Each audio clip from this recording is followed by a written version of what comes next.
அந்த உதிர பொருட்கள் இதனால நம்ம உடம்புல என்னென்ன மாற்றங்கள் ஏற்படுது அதை பற்றி ஆராயணும். ரெண்டாவது இதனாலெல்லாம் வர்றாங்க.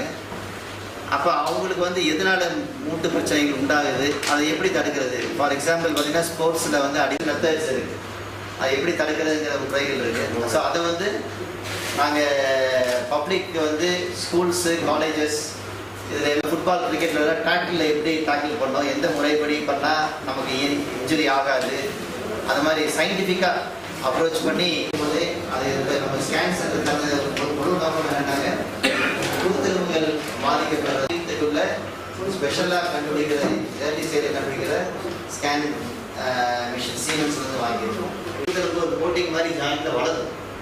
ஸோ அதுக்குள்ள புது வகையான மருந்துகள்லாம் அது வந்திருக்கு. அதெல்லாம் நம்ம ரொம்ப ஆராய்ச்சிக்கு, ஏன்னா நம்ம கண்ட்ரியில் வந்து ரிசர்ச்சுக்கு அவ்வளோ இம்பார்ட்டன்ஸ் கொடுக்கறது கிடையாது. பட் ரிசர்ச்னால் நமக்கு மையமே அந்த ஸ்பெஷாலிட்டி எனக்கு தெரியாது. ஆர்த்தோ பொறுத்த வரைக்கும் நம்ம வந்து டாப் லெவலில் இருக்கும். ஸோ நம்ம அந்தளவுக்கு கம்ப்ளீட் பண்ணி வர காரணம் என்னன்னா ரிசர்ச் வருது.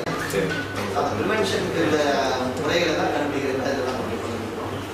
அப்புறம் அதே மாதிரி அந்த அமைப்பு, அந்த மனித ஜாயிண்ட் எப்படி இருக்குங்கிறது கையிலே